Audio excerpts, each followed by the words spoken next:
अच्छा वॉइस ही नहीं आई।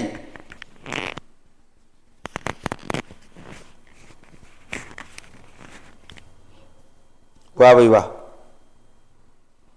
चलो दोबारा से कर लेंगे वो।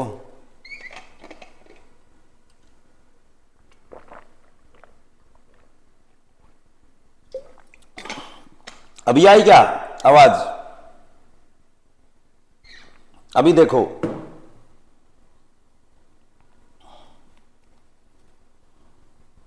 हाँ जी,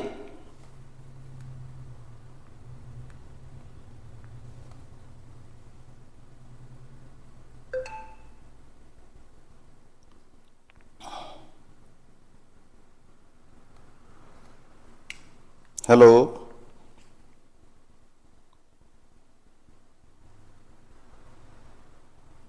अभी आवाज आ रही है क्या? हाँ जी। ओ आ गई आ गई। तो चलिए कोई बात नहीं, दोबारा इसको रिपीट करते हैं। देखिए सॉरी आवाज नहीं आई थी, मैंने कुछ वो मेरा माइक ही बंद रह गया था। तो सबसे पहली जो टर्मिनोलॉजी थी हमारी वो थी बोधिसत्व। बोधिसत्व क्या है? बोधिसत्व का अर्थ होता है जो बुद्ध बनने के रास्ते पर निकल पड़ा है ना, जो मोक्ष के रास्ते पर निकल पड़ा है एक व्यक्ति, जो बुद्ध बनने का इरादा रखता है, बुद्ध की तरह मोक्ष प्राप्त करना चाहता है। और अगला बुद्ध किसको माना गया है? मैत्रेय को माना गया है। और ये जो बोधिसत्व जो टर्मिनोलॉजी है वो किससे जुड़ी हुई है? वो महायान शाखा से जुड़ी हुई है। हीनयान और महायान दो शाखाएं हैं, उससे जुड़ी हुई है। हीनयानी जो है वो रियलिज्म में विश्वास करते हैं, और महायान जो शाखा वाले हैं ये कुछ चेंज बदलाव में भी विश्वास करते हैं। ठीक है, उसको हम थोड़ा आगे से काट देंगे। तीर्थकर से हमारा क्या अभिप्राय है? तीर्थकर से अभिप्राय है हमारा भव सागर से पार लगाने वाला। तीर्थकर से क्या अभिप्राय है हमारा? भव सागर से पार लगाने वाला। जिन, जैन जिससे निकला है, जिन से निकला है। जिन का मतलब होता है विजेता, जिसने अपनी इच्छाओं को, अपनी भावनाओं को अपने काबू में कर लिया है। जैन धर्म में 24 तीर्थकर हुए हैं, जिसमें पहले तीर्थकर ऋषभ देव थे, जिनका जिक्र ऋग्वेद में मिलता है। उनका जन्म अयोध्या में हुआ था। और 19वें तीर्थकर हैं वो मल्लीनाथ हैं, जिसके ऊपर ये डाउट किया जाता है कि वो महिला थे या पुरुष थे, इस बात को लेकर डिबेट है। 23वें तीर्थकर पार्श्वनाथ थे, जो कि महावीर स्वामी से 250 वर्ष पहले हुए। और 24वें तीर्थकर और सबसे प्रसिद्ध तीर्थकर वो महावीर स्वामी थे, जिसने जैन धर्म को अलग ऊंचाइयों पर पहुंचाया। ठीक है, एकेडमिक जोन आपका स्वागत बार बार करता ही है। उसके बाद थे अलवार संत। अलवार विष्णु के उपासक हैं, और इन्होंने 7वीं से 9वीं शताब्दी में जो भक्ति आंदोलन की धारा दक्षिण भारत में चली है, उसकी शुरुआत किसने की थी? अलवारों ने की थी। अलवारों को भक्ति आंदोलन का जन्मदाता माना जाता है। और अलवार का अर्थ होता है भगवान की भक्ति में डूबा हुआ। ठीक है, ये तमिल कवि थे, 12 इनकी संख्या थी। और ये विष्णु और नारायण की भक्ति करते हैं। और इनमें कुलशेखर प्रमुख माने जाते हैं एक तो, और पोईगई, पूडम, है ना, पेरियालवार, और अंडाला। अंडाला एकमात्र महिला संत थी अलवार, और उसको दक्षिण की मीरा कहा जाता है। क्या कहा जाता है? उनको दक्षिण की मीरा कहा जाता है। उसके बाद है नयनार संत। नयनार संत जो है वो संख्या में 63 थे। इस शिव के उपासक हैं, शैव इनको कहा जाता है। और इनकी जो कविताएं हैं, इनकी कृतियां हैं, इनकी जीवनियां हैं, उनको नयनार संतों की कविताओं को तिरुमुरई के रूप में जाना जाता है। तिरुमुरई क्या है? नयनार संतों की जो कविताएं हैं उनको तिरुमुरई कहा जाता है। ये तमिल भाषा में है। ठीक है, और ये शिव भक्ति और समाज को समर्पित इन्होंने किया है। इनमें प्रमुख थे अपर। इनमें अपर का नाम बहुत बार आता है। ठीक है, और नीलकंठ एक हैं। उसके बाद नमकियर अदियार हैं, ये दक्षिण के नाम हैं, आपको पता ही है। अगला आता है श्रेणी। श्रेणी का मतलब होता है संगठन। ये अपने व्यवसाय के आधार पर, अपनी सामाजिक स्टेटस के आधार पर बंटे हुए थे, और किसी एक कार्य को करने वाले, तेल निकालने वालों की एक श्रेणी का जिक्र हमें मंदसौर अभिलेख में मिलता है। और कुछ श्रेणियां इतने मतलब वो थे, संगठित थे, या कह लीजिए कि शक्तिशाली थे, कि उनके अपने खुद के सिक्के, मोहर और झंडा होता था। ठीक है, उसके बाद इस पर आए थे हम, चलो हमने पीछे थोड़ा सा मूव कर गए थे। अब आता है भूमि छिदर विधान न्याय। ये क्या था? भूमि छिदर विधान न्याय ये क्या था भाई? ये क्या था? भूमि छिदर, छिदर का मतलब जोतने वाला, भूमि को जोतने वाला।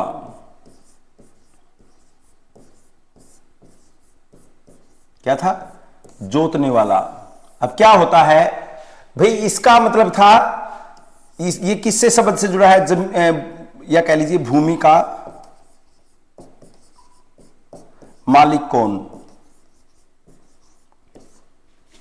ये पूरा आज तो नहीं है, लेकिन प्राचीन काल में, मध्यकाल में और आधुनिक काल में अंग्रेजों को भी, अंग्रेज 200 साल यहां पर पूरा चिंतन करके चले गए। उनको पता नहीं लगा कि भारत में भूमि का मालिक कौन है। वो महलवाड़ी, कभी वो जमींदारी प्रथा लेकर आ रहे हैं, कभी महलवाड़ी लेकर आ रहे हैं, कभी रैयतवाड़ी लेकर आ रहे हैं, लेकिन उनको समझ में नहीं आया कि भूमि का मालिक कौन है।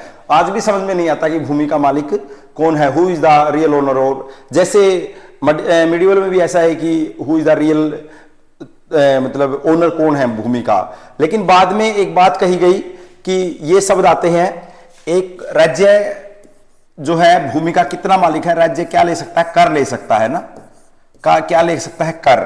लेकिन मालिक कौन है? मालिक वो है जिसने भूमि को सर्वप्रथम जोता।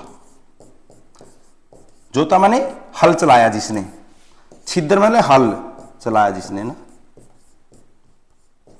जिसने भूमि को सबसे पहले जोता है वही भूमि का मालिक है, यानी किसान है ना।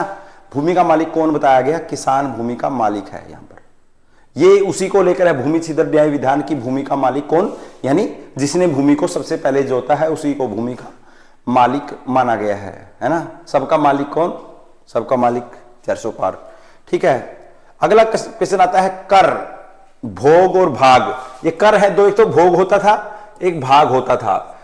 तो भोग तो बलि भी कह सकते हैं इसको। तो इसमें बलि में क्या स्वेच्छा जुड़ा? इसमें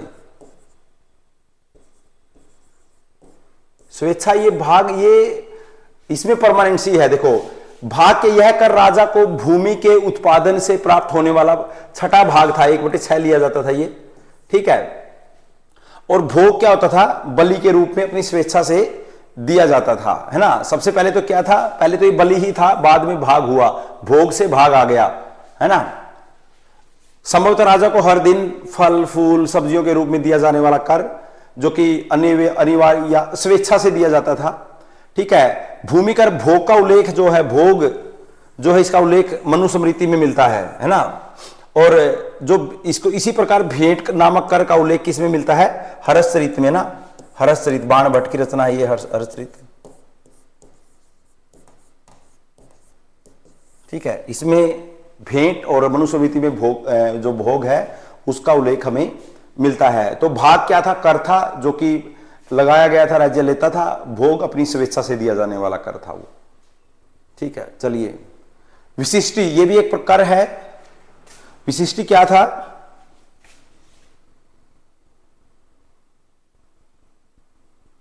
विशिष्टि क्या है? विशिष्टि एक प्रकार से इसको बेगार भी कह सकते हैं। बेगार यानी जैसे मैं अब आपको क्लास पढ़ा रहा हूं, जिसके बदले मुझे कुछ मेहनत का ना नहीं मिल रहा, उसको बेगार ही कहेंगे, है ना। तो इसके बदले में कुछ मेहनताना नहीं मिलता था। राजा क्या करते थे? राजा या जो भी लॉर्ड होते थे, सामंत होते थे, सामंत प्रथा में भी आपको देखने को मिलेगा कि उसको घर पे बुलाते हैं, काम करवाते हैं और शाम को अपनी रोटी खुद खा के घर पे आ जाता है। विशिष्टि को जबरन शर्म के लिए संदर्भित किया जाता है। यह मौर्य काल में भी था, गुप्त काल में भी था। ये गुप्त काल में ज्यादा प्रसिद्ध होता है।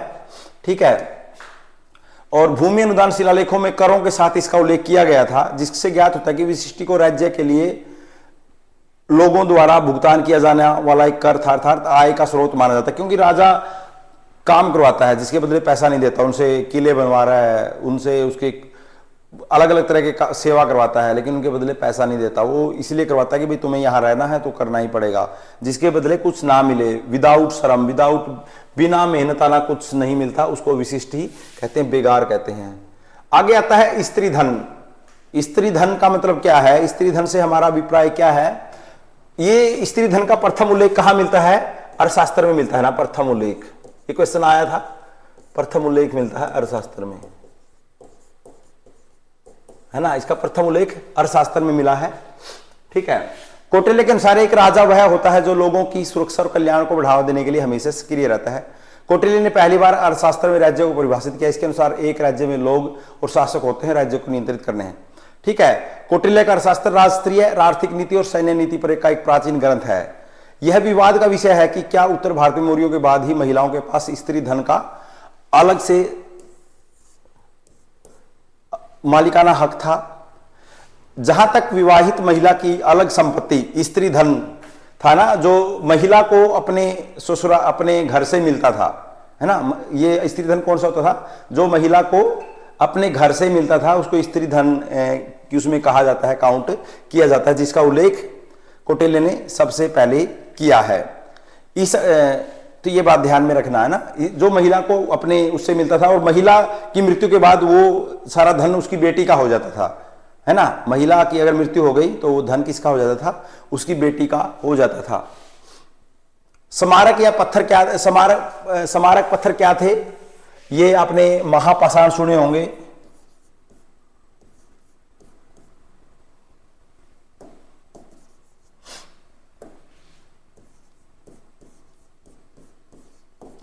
जब जो मनुष्य व्यक्ति की कब्र है, ये कब्र है, इसके ऊपर ये बड़े बड़े पत्थर इसके चारों तरफ लगा दिए जाते थे ना, तो इन्हीं को वो संज्ञा बाद में दी गई है, बाद में, है ना। ये पत्थर स्मारक इनको कहा जाता था। इनकी शुरुआत महापाषाण काल यानी दक्षिण भारत से होती है। कहां से शुरुआत होती है? दक्षिण भारत से।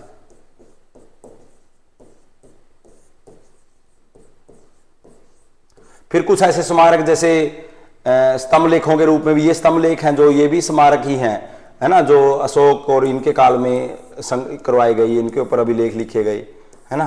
ये भी बाद में स्मारक के रूप में इनका वो किया गया। अग्रहार क्या थे? अग्रहार क्या थे? ये दान के रूप में दिए गए गांव, है ना। भूमि अनुदान, भूमि अनुदान की शुरुआत किसने की थी? भूमि अनुदान,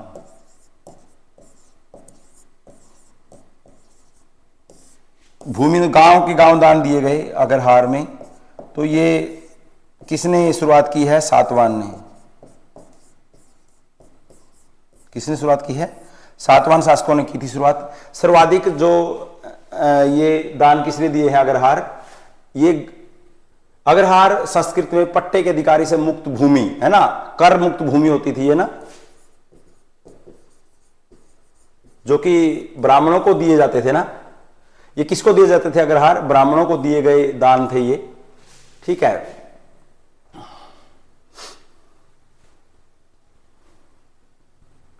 अग्रहारों का निर्माण और रखरखाव चोलों और पल्लवों जैसे राजवंशों द्वारा भी किया गया है। अग्रहार ब्राह्मणों को दान में दिए गए कर मुक्त गांव थे। आगे कुछ मैंने और एंशिएंट की टर्मिनोलॉजी है जो रहती थी वो लिखी है। वेदत्री, वेदत्री मतलब 3 वेद हैं इसमें क्या आते हैं? 3 वेद आते हैं, ऋग्वेद और सामवेद, और एक आता है इसमें यजुर्वेद।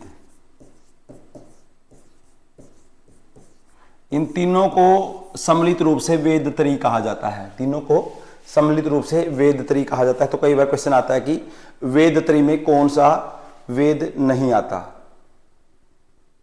ठीक है। प्रश्न विनाक क्या था? प्रश्न विनाक वैदिक काल में न्यायाधीश की वो दी गई है इसको, वैदिक काल में न्यायाधीश।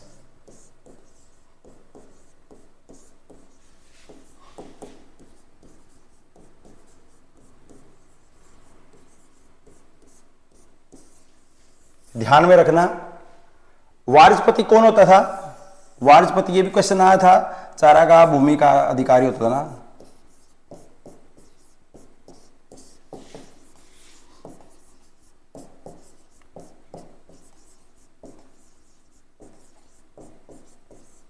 ठीक है। नियोग, नियोग एक प्रथा थी ना, ये क्या प्रथा थी नियोग? भाई किसी का अगर पति मर गया तो अपने देवर से शादी, पुत्र प्राप्ति के लिए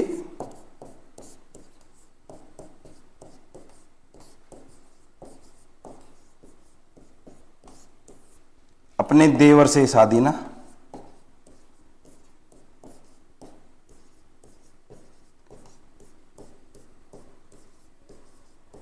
अगर पुत्र है तो फिर वो कोई शादी नहीं कर सकती थी, अगर पुत्र नहीं है तो फिर वो देवर से शादी कर सकती थी।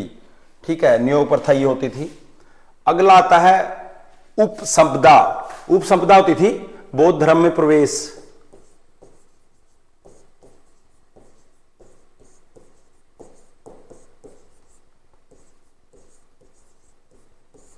अमाजू, आजीवन अविवाहित रहने वाली जो कन्या है।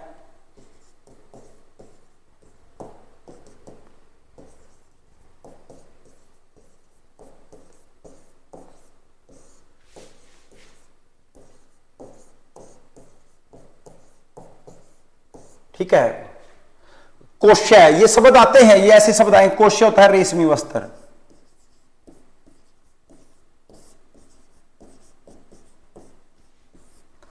है ना। घटिका क्या थे? ये कॉलेज थे ना, पल्लव काल में है ये।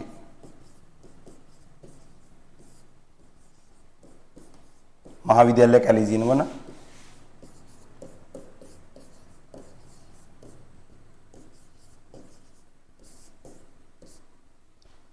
है ना। देवदान क्या थे? देवदान भाई, what do you mean by देवदान?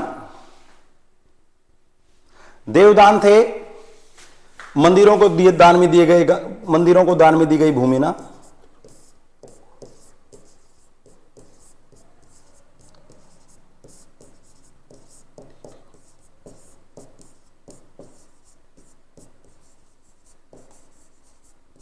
मंदिरों को दान में दी गई भूमि है, देवदान कहलाती है। देवताओं को मतलब, है ना। ठीक है।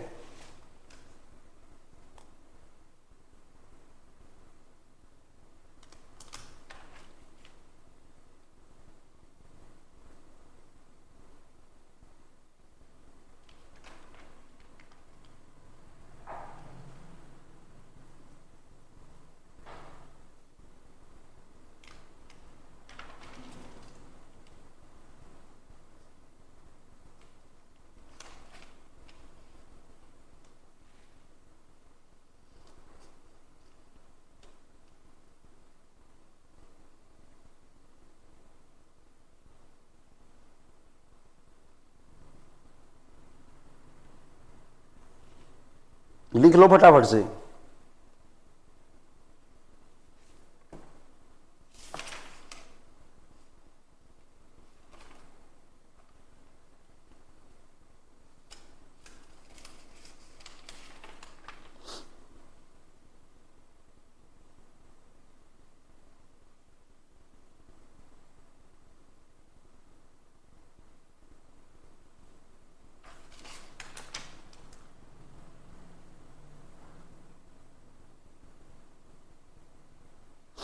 वेलिर क्या होते थे? ये दक्षिण भारत के व्यापारी थे ना।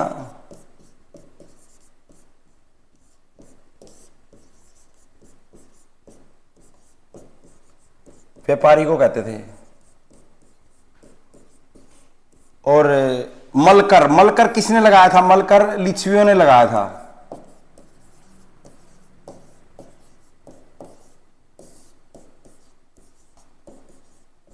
भाई मलों का आक्रमण, मलों का सामना करने के लिए लिच्छवियों के द्वारा लगाया गया कर था ये। ठीक है, तो आज के लिए यही था। चैनल को सब्सक्राइब नहीं किया तो चैनल को सब्सक्राइब कर लीजिए। और धीरे धीरे कल की क्लास थोड़ी लंबी करेंगे, उसमें मेडिवल के जितने भी वो हैं सबको लेके आएंगे, जितने भी हैं मेडिवल के सारी टर्मिनोलॉजी को लेके आएंगे। आज ये एंशिएंट की थी, खत्म हुई, है ना। एंशिएंट कितना ही था, खत्म हुआ सारा। ठीक है, तो सबको धन्यवाद, बाय बाय, टाटा। धीरे धीरे हम स्टार्ट कर रहे हैं, ये एंशिएंट का खत्म होता है। और आगे बढ़ते रहेंगे, ऐसे ही करते रहेंगे। Thank you.